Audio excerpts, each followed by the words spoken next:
सदिश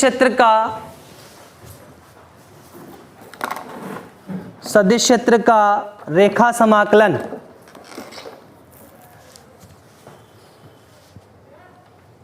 line integral of a vector field. सदिश क्षेत्र का रेखा समाकलन, सदिश क्षेत्र का रेखा समाकलन। ठीक है, देखो सदिश, ये 12th क्लास में भी पढ़ा हुआ आप लोगों ने। मान लो कोई सदिश क्षेत्र है ए वेक्टर, जिसमें अपन दो बिंदु ए और बी पर विचार करते हैं। किस पर? ए और बी पर विचार करते हैं, चाहे पी के दो, क्यू के दो, कुछ भी ले लो। ठीक है, ये कौन सा है? प्रारंभिक, इनिशियल, और ये कौन सा है? फाइनल है। तो मैंने क्या कहा कि माना किसी सदिश क्षेत्र ए वेक्टर में हम दो बिंदु ए और बी पर विचार करते हैं। इस पथ को अपन क्या करते हैं? अनेक छोटे छोटे अल्पांशों में विभाजित करते हैं। देखो, जैसे मान लो ये इस तरह से, और ये इन अल्पांशों की जो लंबाइयां हैं वो कितनी है? dr1 vector, dr2 vector, dr3 vector, up to कितनी? drn वेक्टर है। और इन पर सदिश राशि के जो मान हैं वो कितने हैं? a1 vector, a2 vector, a3 vector, up to कितना? an वेक्टर है। तब a से b तक सदिश राशि और उस अल्पांश की लंबाई का अदिश गुणनफल का योग, मैं इसको किससे प्रदर्शित कर देता हूं? w से प्रदर्शित कर देता हूं, और वो कितना होगा?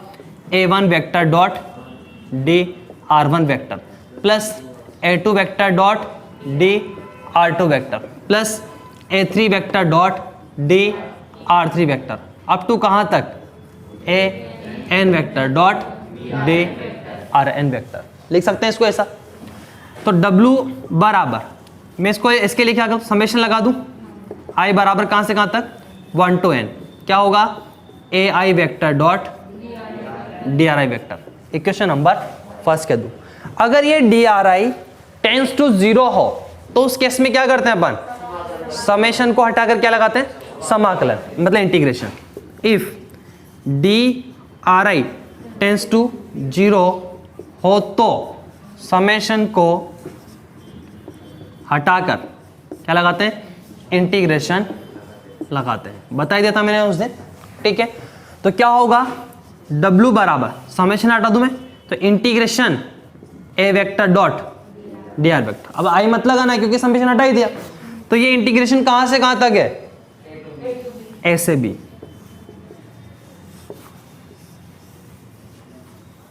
समीकरण 2।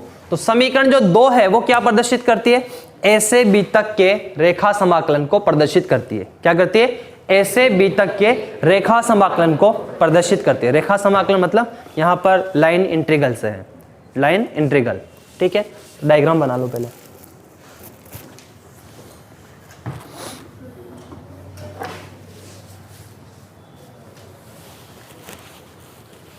चित्र बना लो।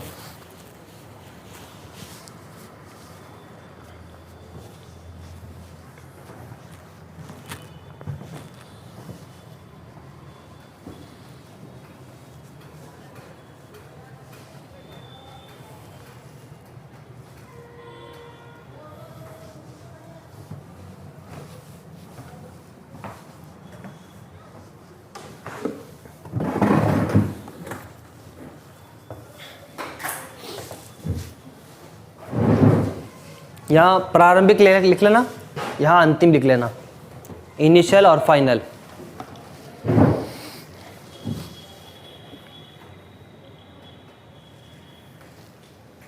इनिशियल और फाइनल लिख लिया।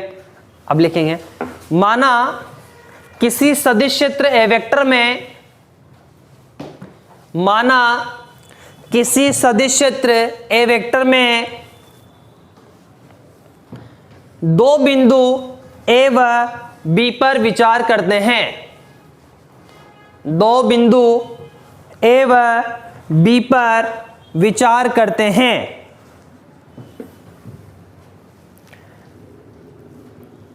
ए व, नेक्स्ट लाइन, सॉरी कंटिन्यू, मतलब कंटिन्यू। ए व बी के मध्य के संपूर्ण पथ को ए व बी के मध्य के संपूर्ण पथ को dr1 vector, dr2 vector, dr3 vector up to drn vector विस्थापन सदिशों में बांटा गया है। dr1 vector, dr2 vector up to drn vector विस्थापन सदिशों में बांटा गया है, जिन पर सदिश क्षेत्र के मान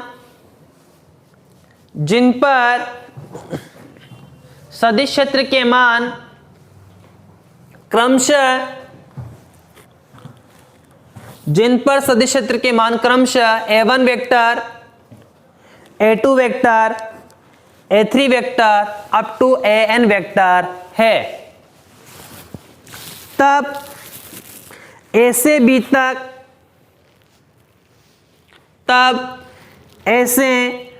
तक सदिश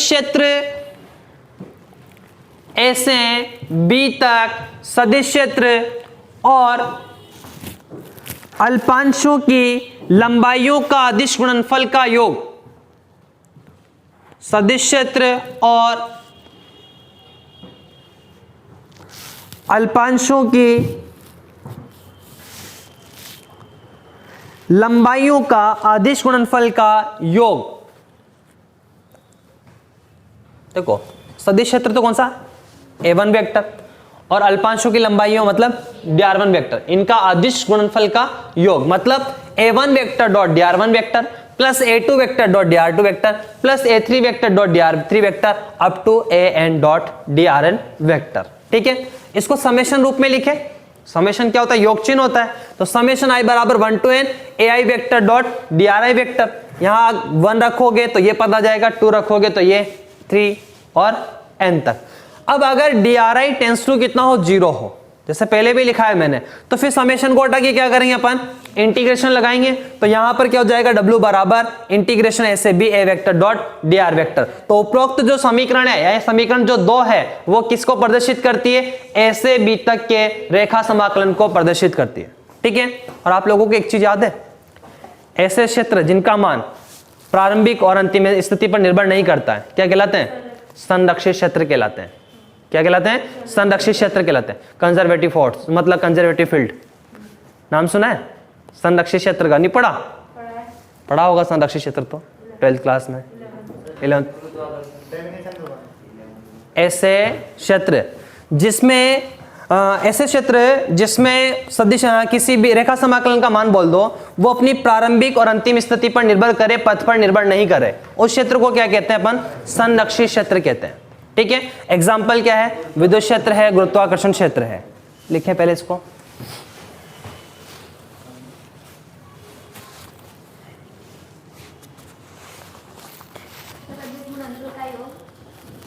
फिर लिखो ना वो W बराबर a1 vector dot dr1 vector.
लिख लिया, क्या लिखोगे इसके बाद, समीकरण 2 सदिश क्षेत्र ए वेक्टर का ए से बी तक का रेखा समाकलन को व्यक्त करती है। तो लिखें समीकरण 2 सदिश क्षेत्र ए वेक्टर का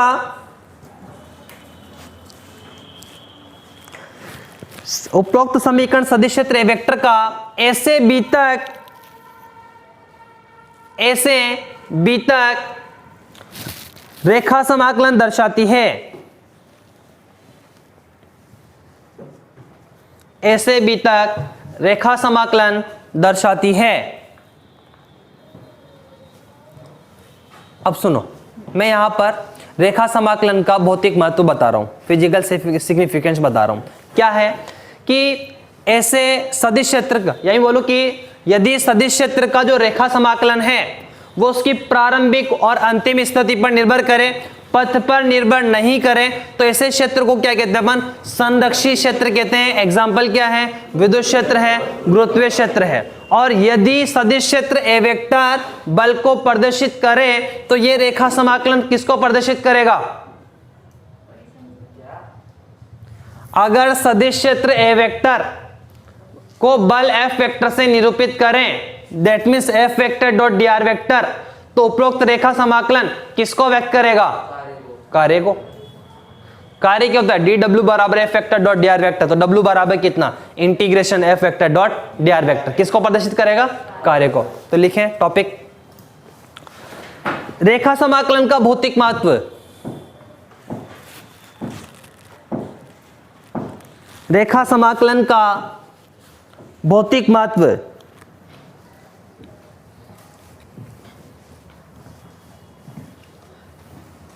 रेखा समाकलन का भौतिक महत्व, इसमें लिखना पहला पॉइंट,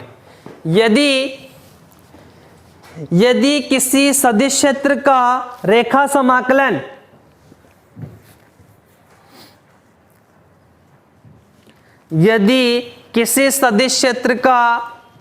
रेखा समाकलन प्रारंभिक व अंतिम स्थिति पर निर्भर करे,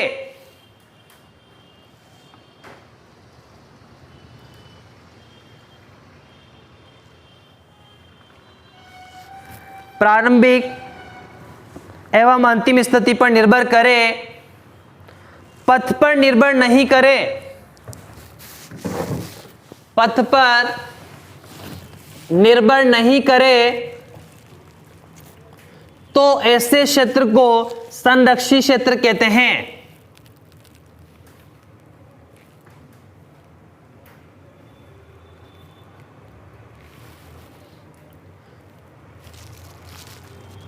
तो ऐसे क्षेत्र को संरक्षी क्षेत्र कहते हैं। एग्जाम्पल है विद्युत क्षेत्र, गुरुत्वीय क्षेत्र, विद्युत क्षेत्र, गुरुत्वीय क्षेत्र आदि।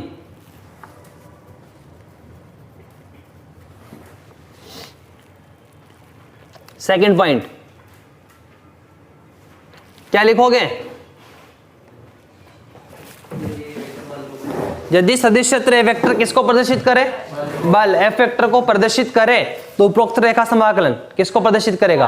किए गए कार्य को प्रदर्शित करेगा। लिखो यदि, सेकंड पॉइंट, सदिश क्षेत्र ए वेक्टर, यदि सदिश क्षेत्र ए वेक्टर बल एफ वेक्टर को निरूपित करे, बल ए वेक्टर को निरूपित करे, हाँ एफ वेक्टर को निरूपित करे, तो उपरोक्त रेखा समाकलन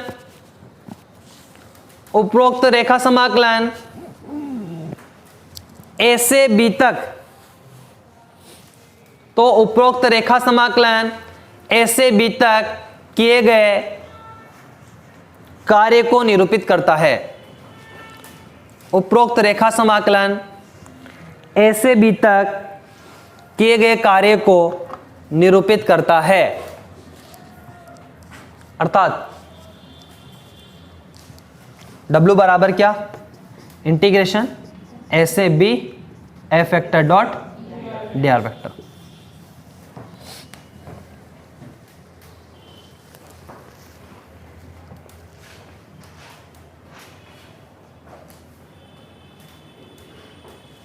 हो गया।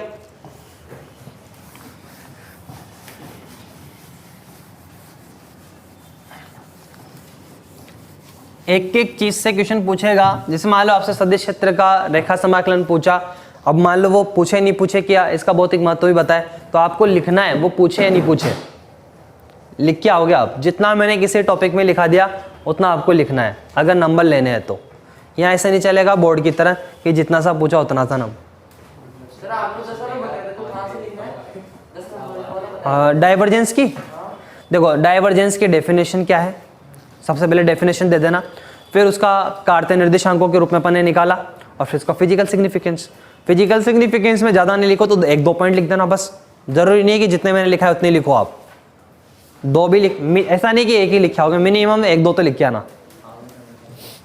कैसे नहीं आएंगे, सब आएंगे, पूरे में से पूरे नंबर लाएगा तू।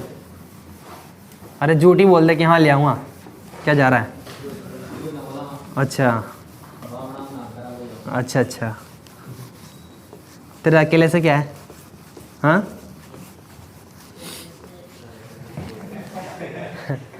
चलो टॉपिक डालो, परिसंचरण।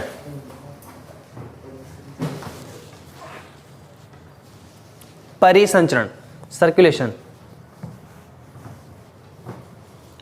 परिसंचरण। देखो परिसंचरण क्या होता है,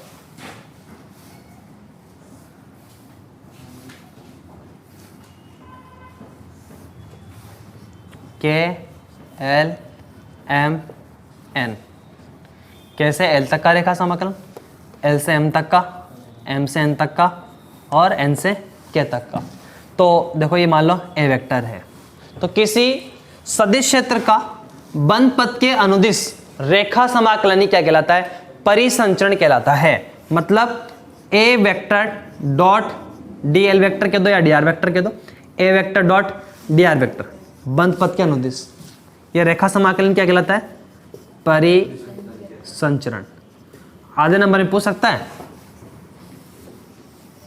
बंद पथ के अनुदिश सदिश क्षेत्र का रेखा समाकलन क्या कहलाता है, परिसंचरण कहलाता है। इस डायग्राम से याद आ जाएगा आपको, तो लिखें, किसी सदिश क्षेत्र के बंद पथ के अनुदिश रेखा समाकलन को ही किसी सदिश क्षेत्र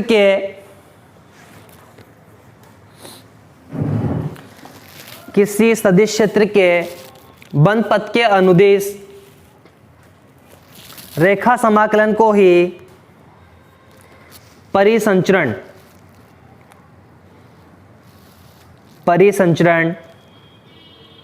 कहते हैं। अर्थात A vector dot DR vector बराबर परिसंचरण।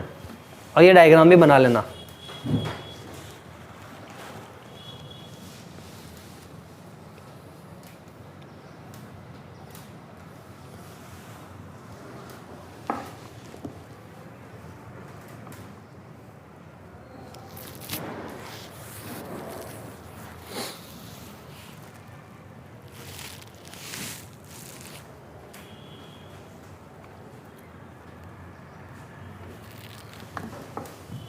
ठीक है, अब टॉपिक डालेंगे, काफी इंपॉर्टेंट, वापस 10 नंबर का टॉपिक आ गया। टाइम है ना अपने पास? नहीं, अभी कितना टाइम हो रहा है बता दे मुझे एक बार। 37, ठीक है। ये तो अपना ही बचा हुआ है, जो अभी थोड़ा बहुत बचा हुआ है, फिर बाकी दूसरों का भी ले लेंगे थोड़ा बहुत, है ना। ये तो अपना ही है ना। तो टॉपिक डालें, सदिश क्षेत्र का कर्ल। हाँ, सदिश क्षेत्र का कर्ल। हाँ, ले हिंदी में कुंतल। कुंतल बड़े नाम नहीं है, कर्ल बोलना है ना। कर्ल नहीं नहीं नहीं, कर्ल। सदिश क्षेत्र का कर्ल मतलब कुंतल। अब डेफिनेशन तो आपको देनी है ना। तो मैं यहाँ गणितीय रूप लिखता हूँ और उसके अकॉर्डिंग आपको डेफिनेशन देनी है। कर्ल ए वेक्टर,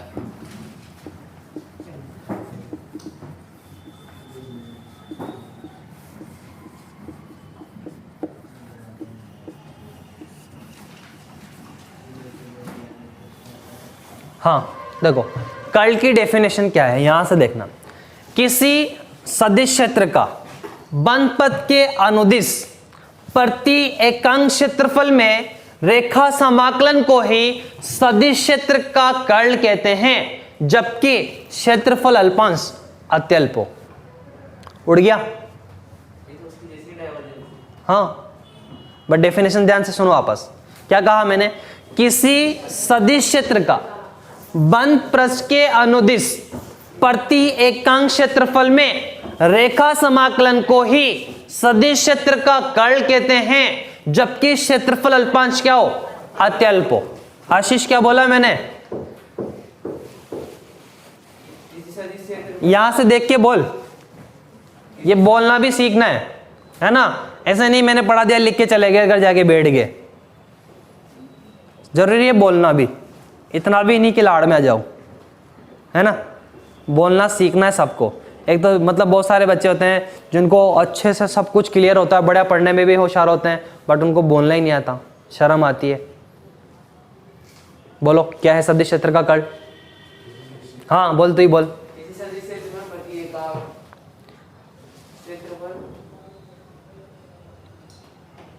मैं बोलो एक बार वापस। और तुम्हारा कंसेप्ट क्या है? अरे सर एक बार बस हमारी कॉपी में लिखा दो आप, फिर देखो हमें, है ना, कैसे भी याद कर लेंगे, 1 मिनट में रट लेंगे। बस एक बार आप कॉपी में तो लिखाओ, फिर देखो। सही है ना? यही है ना तुम्हारा कंसेप्ट? मैंने अक्सर बच्चे को देखा है, मतलब एक बार उसकी कॉपी में लिखा दो आप और दूसरे दिन उससे सुन लो, याद करके ले आएगा बढ़िया। पर एक बार लिखाओ तो सही कॉपी में।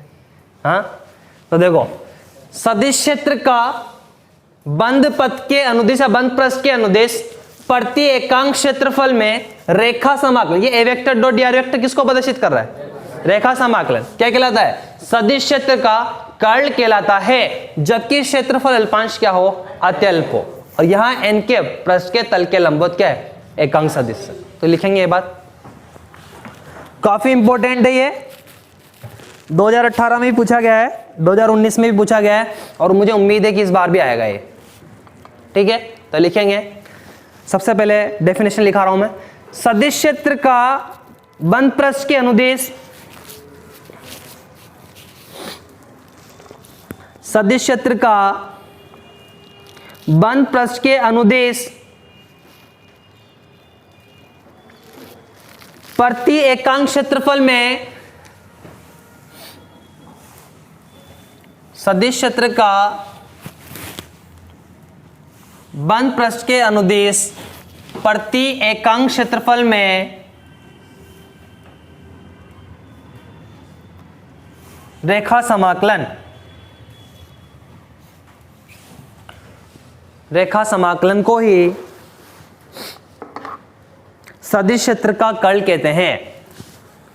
सदिश क्षेत्र का बंद पृष्ठ के अनुदिश प्रति एकांक क्षेत्रफल में रेखा समाकलन को ही सदिश क्षेत्र का कर्ल कहते हैं,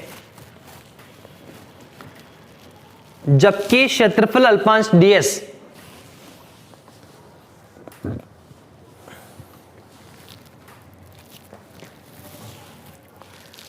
जबकि क्षेत्रफल अल्पांश ds अत्यल्प हो।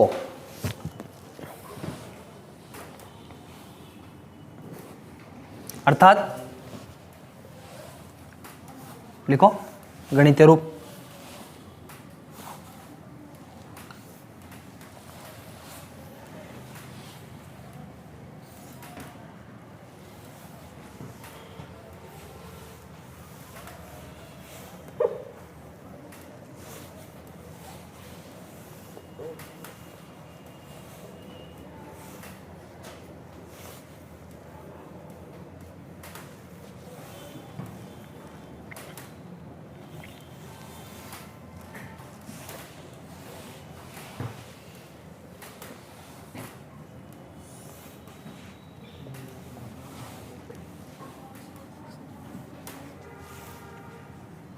लिख लिया? लिख लिया? एक लाइन लिखना, किसी सदिश क्षेत्र का कर्ल, किसी भी सदिश क्षेत्र का कर्ल एक सदिश राशि होती है। किसी सदिश क्षेत्र का कर्ल एक सदिश राशि होती है जिसकी दिशा कॉस मिला एन कैप, जिसकी दिशा कॉस्ट में लिखो एन कैप, पृष्ठ के तल के लंबवत होती है।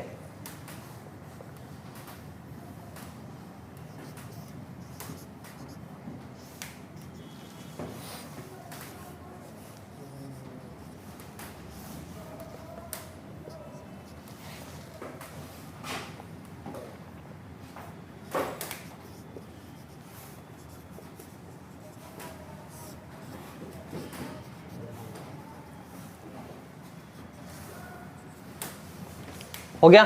टॉपिक डालना, कार्तीय निर्देशांकों के रूप में, कार्तीय निर्देशांकों के रूप में सदिश क्षेत्र का कर्ल, कार्तीय निर्देशांकों के रूप में सदिश क्षेत्र का कर्ल। अब सुनो, मैं एक पथ के एल एम एन पर विचार कर रहा हूं। आपको क्या निकालना है? इस पथ का ds क्षेत्रफल, इसकी लंबाई कितनी है, मतलब ऊंचाई, तो क्षेत्रफल कितना हुआ। फिर क्या निकालना है? A vector dot D R vector, मतलब पूरे बंद पथ का क्या निकालना है? रेखा समाकलन। तो रेखा समाकलन कैसे निकालते हो आप? हाँ, मतलब छोटी छोटी लाइनों में, जैसे मतलब यहां से यूं है कि इस पूरे बंद पथ का अनुदिश रेखा समाकलन निकालना हो तो पहले के से एल तक का रेखा समाकलन निकालेंगे, फिर एल से एम तक का, फिर एम से एन तक का, और फिर एन से के तक का रेखा समाकलन निकालेंगे और सबको जोड़ देंगे। तो अपने पास क्या जाएगा? पूरे बंद पथ के अनुदिश रेखा समाकलन आ जाएगा, और फिर अपन भाग दे देंगे तो किसका मान आ जाएगा? कर्ल का। ठीक है, तो पहले डायग्राम बना।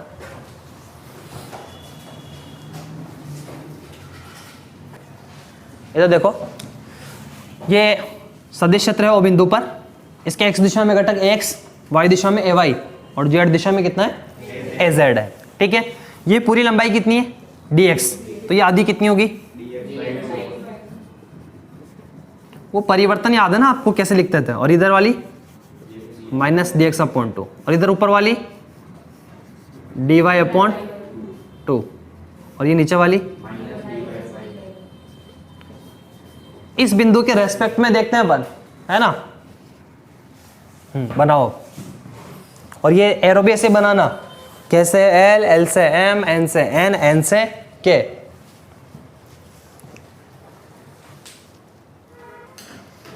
देखो यहां पर मैं किसी सदिश क्षेत्र ए वेक्टर में एक बंद पथ के एल एम एन के पर विचार करता हूं, जिसकी लंबाई और चौड़ाई क्रमशः कितनी है? dx और dy है। इसके मूल बिंदु O पर सदिश क्षेत्र ए वेक्टर रखा हुआ है, जिसके x, y और z दिशा में घटक क्रमशः क्या है? x, ay और az है। तो सदिश क्षेत्र ए वेक्टर कितना होगा? गुड, ए वेक्टर बराबर ax i cap plus ay j cap plus az k cap. इसको इक्वेशन नंबर 5 कह दे। किसकी जरूरत है आपको? ds की, क्षेत्रफल की। आप ऐसे मत करो, पहले सोचो कि क्या करना है अपन को। अब जैसे मान लो घर से तुम ना धो के, तुम्हें याद है ना भी कोचिंग आना है, तो फिर कोचिंग ही आते हो ना। और अगर दिमाग में ये है ही नहीं कि कोचिंग जाना है, तो फिर क्या पूरे बूंदे में घूमते रहोगे इधर से उधर। इनिशियल और फाइनल तो याद है ना आपको। प्रारंभिक बिंदु आपका घर है और फाइनल बिंदु कोचिंग है। अब कैसे भी करके घूम घुमा के तुम आ जाते हो। मतलब चाहो तो पहले रेखा समाकलन निकाल लो, बाद में क्षेत्रफल निकाल लो, या पहले क्षेत्रफल निकाल लो, बाद में रेखा समाकलन निकाल लो। पहुंच जाओगे कर्ल तक, दैट मीन्स पहुंच जाओगे कोचिंग तक। किधर से भी घूम के आओ, किधर से भी घूम के आओ, पूरे बूंदी में रोते फिरते हुए। हाँ चलो, तो अब क्या निकाले अपन? क्षेत्रफल निकालें। तो क्षेत्रफल कितना होगा? ds बराबर लंबाई इंटू चौड़ाई। तो लंबाई कितनी है? dx, और चौड़ाई कितनी है? dy। Equation number 2। अब आपको क्या करना है? इसके एल एम एन के इस पूरे बंद पथ के अनुदिश रेखा समाकलन निकालना है। तो इसके लिए पहले क्या करेंगे? के से एल तक का रेखा समाकलन, एल से एम तक, m से n तक, n से k तक का रेखा समाकलन अपन निकालेंगे। अब सुनो, पहले मैं एक बात कह देता हूं, इससे पहले आपको परिवर्तन की दर देखना आता है। x दिशा में सदिश क्षेत्र का जो घटक है वो x है। कितना है? x है। इसके मान में y के सापेक्ष परिवर्तन की दर क्या होगी? Del x upon del y। जैसे फ्लक्स था आपका 5, उसमें आपने दूरी r के सापेक्ष परिवर्तन निकाला था डाइवर्जेंस में, तो आपने क्या कहा? Del five upon del r या d five upon d r. कहा कि नहीं कहा? ऐसे ही मान लो सदिश क्षेत्र का ये घटक है x, अगर इसमें x के सापेक्ष परिवर्तन पूछूं तो क्या होगी? Del x upon del x। पर मैंने x में नहीं पूछी, किसमें पूछी? तो y के सापेक्ष इस x के मान में परिवर्तन क्या होगी? Del x upon del y। अब सदिश क्षेत्र का y दिशा में घटक क्या है? ay है। कितना है? ay है। उसका x दिशा में परिवर्तन कितना होगा?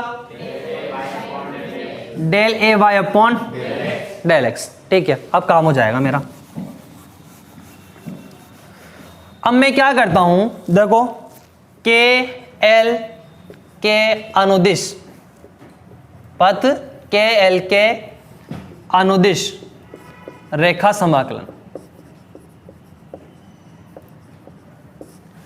तो इंटीग्रेशन के से L A vector dot D R vector बराबर, यहां बंद पथ करूं क्या? नहीं करूंगा, क्योंकि पूरे के लिए बंद पथ तो अभी तो मैं सिर्फ एक ही की बात कर रहा हूं, तो फिर यहां बंद पथ नहीं आएगा। अब इस दिशा में, दैट मीन स्केल, इस स्केल दिशा में सदिश राशि का घटक कौन सा है? एक्स। एक्स दिशा में कौन सा है? ए एक्स। ठीक है, ये जो एक्स है ये मूल बिंदु से कितनी दूरी पर है? माइनस डी वाई अपॉन 2 दूरी पर है। इसका मतलब इसमें परिवर्तन किसके सापेक्ष हो रहा है? y के सापेक्ष। इसमें परिवर्तन किसके सापेक्ष हो रहा है? y के सापेक्ष हो रहा है। तो फिर मैं यहां क्या लिखूं परिवर्तन के लिए? x तो होगा ही होगा, फिर प्लस इस x में परिवर्तन किसके सापेक्ष हो रहा है? क्या लिखूं बोलो? Del A x upon into कितनी दूरी पर है? यहां माइनस कर दूं, ये डी वाई अपॉन 2। ये तो किसकी बात हुई? एक ही। डी आर, ये डी आर, ये कितनी है? D x. तो ये क्या लिख दूं मैं? D x. Equation number 3। किसी को कोई दिक्कत है क्या इसमें? पक्का? जबरदस्ती कह रहे हो ना? हाँ पागल हूँ? बोलो हाँ। क्या कहा मैंने? सुन लिया कि तुम लोगों ने? क्या बोला था मैंने? पागल हो? हाँ ठीक है, हर चीज में हाँ। चलो कोई दिक्कत नहीं। कैसे एल तक हो गया? अब मैं एम से एन तक का निकाल लेता हूं। कैसे एल तक का निकाल लिया मैंने? एम से एन तक का। शांति, एल से एम भी निकालेंगे, पर इसकी डायरेक्शन और इसकी डायरेक्शन एक दूसरे के क्या है? अपोजिट है। तो मैं निकालता हूं, देखो, इंटीग्रेशन कहां से कहां तक? एम से एन तक, a vector dot D R vector वाला। मैं सबसे पहले माइनस लगा दूं, क्यों? क्योंकि इसकी डायरेक्शन और इसकी डायरेक्शन एक दूसरे के क्या है? अपोजिट है, तो मैंने माइनस लगा दिया। ठीक है, अब सदिश क्षेत्र का घटक कितना था अपने पास? एक्स। तो ये एक्स तो होगा ही होगा। ठीक है, ये एक से आपका माइनस लगा चुका मैं पहले ही, बार बार मत लिखना। एक्स तो इसे कितनी दूरी पर है? इसका मतलब एक्स के मान में परिवर्तन किसके सापेक्ष हो रहा है? वाई के सापेक्ष। तो क्या लिखूं मैं? Del A x upon into कितनी दूरी पर है? डी वाई बाई 2 इंटू क्या? लंबाई डी एक्स। Equation number 4। ठीक है, कोई दिक्कत नहीं है। अब ये किस पर आधारित है? सारी चीजें है कि नहीं? वहां पर जो मैंने पढ़ाया था डाइवर्जेंस, उसी से रिलेटेड है। वहां पर देखो सदिश राशि का मान निकाला आपने, भाई एक्स तो है ही सही, और वो पृष्ठ कितनी दूरी पर है? dx अपॉन 2 दूरी पर। तो x के मान में परिवर्तन किसके सापेक्ष? x के सापेक्ष। तो आपने x खुद तो होगा ही होगा, plus del x upon del x into कितनी दूरी पर है? dx upon. वही काम यहां कर रहा हूं ना मैं। अब देखो, एल एम के अनुदिश रेखा समाकलन, एल एम, तो a vector dot D R vector बराबर। ठीक, जिससे पूछूंगा वही बताएगा। हाँ बोलो, एल एम के अनुदिश। हाँ पहले देखो ए सदिश राशि का कौन सा घटक है, ए वाई, सब आएगा बोलते जाओ, ए वाई। ये जो ए वाई है इस मूल बिंदु से कितनी दूरी पर है, यहां देखो ऊपर देख सब पॉइंट। इसका मतलब ए वाई में परिवर्तन किसके सापेक्ष हुआ होगा, एक्स के सापेक्ष। तो फिर क्या लिखूं मैं, plus del A y upon del x, कितनी दूरी पर है, डी एक्स अपॉन 2। ये तो किसका मान आया, ए का, और डी आर कितना है, डी वाई। Equation number 5।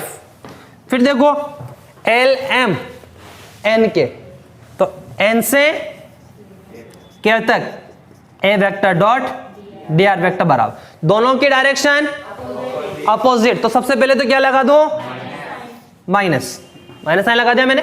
अब देखो इस दिशा में घटक क्या है, ए वाई है।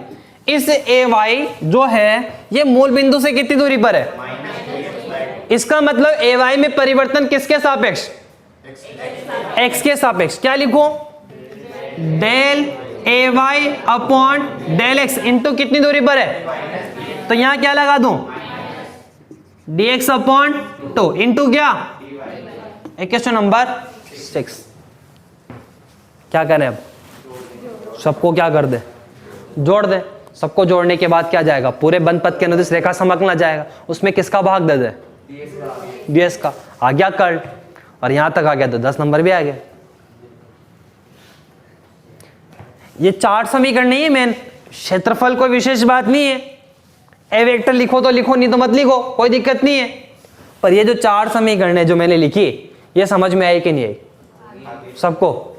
मैं अगर मिटा दूं पूरी को इनको, तो बिना देखे लिख लोगे, हाँ पक्का। चलो एक कष्ट करना, मैं इनको मिटाता नहीं हूं, बस ऊपर मत देखना। सर ये लाइन देखनी पड़ती है इसकी वाली। मैं लिखा दूंगा, टेंशन मत ले तो, है ना। चलो लिखो, चित्रानुसार सदिश क्षेत्र, चित्रानुसार सदिश क्षेत्र में एक बंद पथ, चित्रानुसार सदिश क्षेत्र में एक बंद पथ के एल एम एन के पर विचार करते हैं।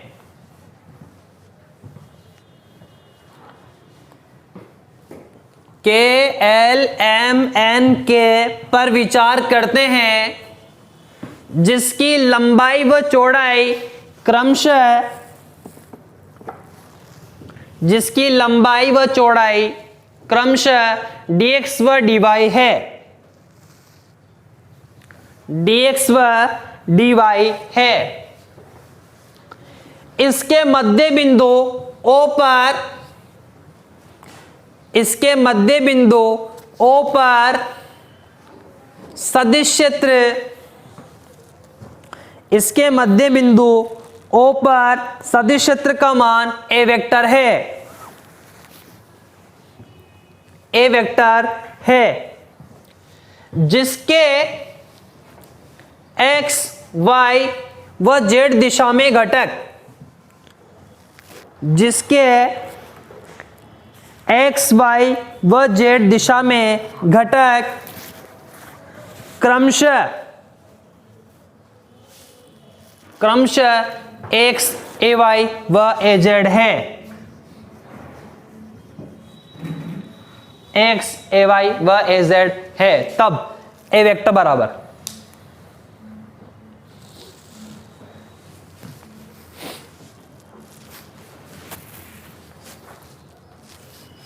ये, और क्षेत्रफल समीकरण 2 तक लिख लो बस।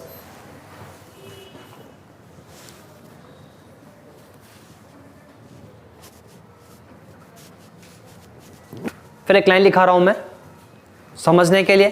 क्या लिखोगे, सब कुछ डायग्राम से देख के लिखना। इधर देखो, रटना नहीं है कुछ भी। मैंने पहले भी कहा, अगर कोई डेफिनेशन लिखाऊंगा तो गणितीय रूप से, जो तुम्हें याद हो ही जाएगी आसानी से। अभी कर्ल की डेफिनेशन याद है कि भूल गए? थोड़ी थोड़ी याद है, थोड़ी थोड़ी तो है ना, लिखी उसी से, पर अपन ने डेफिनेशन। अब जो थ्योरी लिखाई है मैंने, ये भी डायग्राम से लिखी है, माना किसी सदिश क्षेत्र ए वेक्टर में किसी बंद पथ के एल एम एन के पर विचार करते हैं जिसकी लंबाई और चौड़ाई क्रम से dx और dy और dz है। इसके मूल बिंदु और सदिश क्षेत्र ए वेक्टर है जिसके x y और z दिशा में घटक क्रमशः x ay और az है। तब ए वेक्टर बराबर ये और ds बराबर क्षेत्रफल ये। डायग्राम से लिखा आप लोगों ने, कोई मैंने एक्स्ट्रा नहीं लिखा है मेरी तरफ से। अब सुनो, बिंदु O से x अक्ष के अनुदिश सदिश क्षेत्र का घटक क्या है? x है। इस x के मान में y के सापेक्ष परिवर्तन की दर क्या होगी? Del x upon del y होगी। ऐसे अगर ay हो, y दिशा में बिंदु O से मतलब y दिशा में जो घटक है वो क्या है? ay है। इस ay में x के सापेक्ष परिवर्तन की दर क्या होगी? Del ay upon del x होगी। तो एक लाइन लिखा दे, बस एक के लिए लिखा दो, बाकी के लिए समझ जाओगे आप। तो लिखो मूल बिंदु या बिंदु O से x अक्ष के अनुदिश, बिंदु O से x अक्ष के अनुदिश सदिश क्षेत्र का घटक x है। अतः ax के मान में y के सापेक्ष परिवर्तन की दर,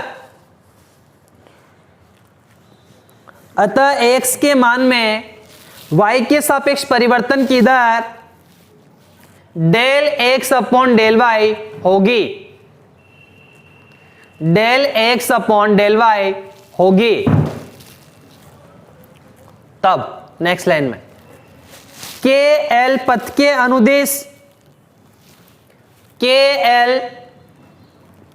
अनुदेश सदिश क्षेत्र का रेखा समाकलन, के एल पथ के अनुदेश सदिश क्षेत्र का रेखा समाकलन। अब मत देखो, और मैंने हेडिंग लिखा दी के एल का लिए, इसलिए बाद की एम एन की भी वही हेडिंग है, एल एम की भी वही है और एन के की भी वही है। लिखो और हाँ, न्याय तो देख लेना। तो यहां तक हो गया। अब अपन क्या करते हैं? संपूर्ण। तब संपूर्ण बंद पथ के एल एम एन के अनुदिश रेखा समाकलन। ठीक है, सबको क्या करें? जोड़ दें। देख लो आपके हिसाब से। हाँ, एक बार कॉपी में लिखा दो हमें तो बस, फिर हम देख लेंगे।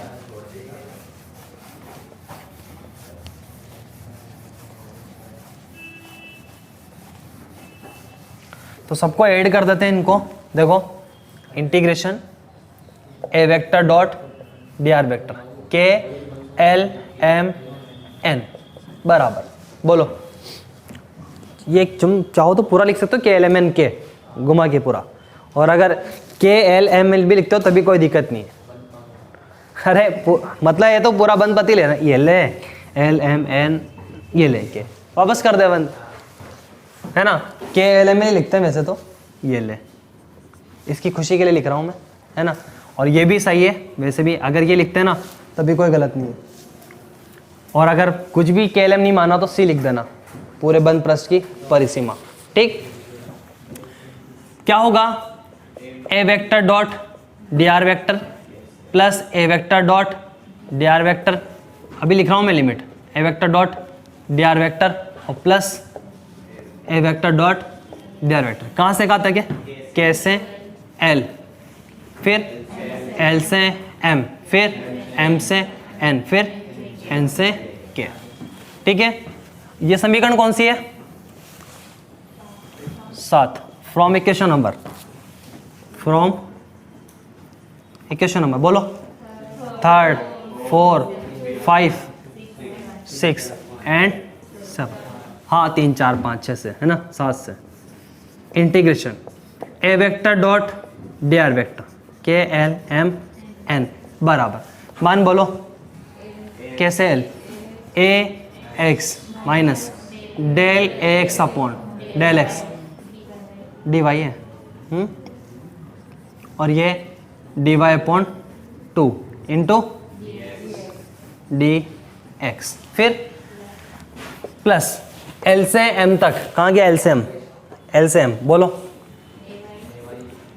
ए y plus del A y upon del x into d x by 2 अभी मिटा दूंगा मैं सबको डी एक्स अपॉन 2 इंटू क्या डी वाई फिर प्लस एम से एन तक कौन सा एम से एन तक ये वाला था ना तो माइनस लगा दूं मैं minus X plus del x upon del Y into और इंटू फिर एन से के माइनस का ए वाई हाँ लिख रहा हूँ एक minute minus del A y upon del x into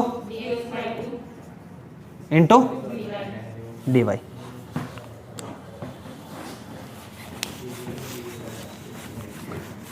काट दो जो कट रहा हूं और ये तो लिखना था तुम्हें लाइन तो लिख ली साथ के साथ ही लिख लेता हूं मेरे से भी आगे कर रहे होंगे हल है ना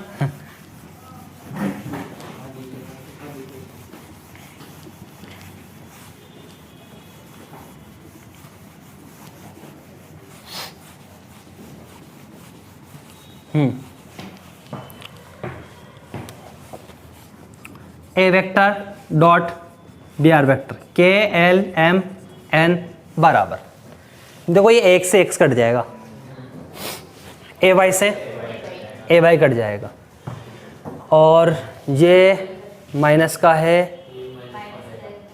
और ये भी माइनस का हो गया है ना तो ये तो जुड़ जाएंगे पर ये दोनों माइनस के है ना ध्यान रखना और ये प्लस का हो जाएगा दोनों प्लस के तो पहले प्लस वाला लिखे ना अपन एक लाइन बचा लें तो क्या लिखे हैं 2 कर दूं ना del A y upon del x into 2 into d y फिर minus 2 del x upon del y d y upon 2 ये 2 से तो 2 कट गया d x d y common ले लें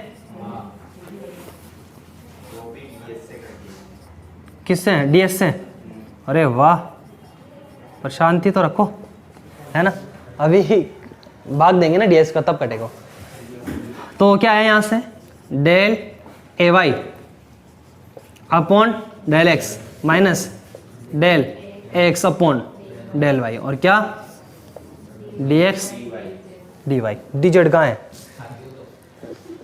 हाँ समीकरण कौन सी है हार्ट कम से कम एक ही तो चीज़ आती है तुम्हें इसको तो ध्यान रखा करो गिनती है ना 1 2 3 4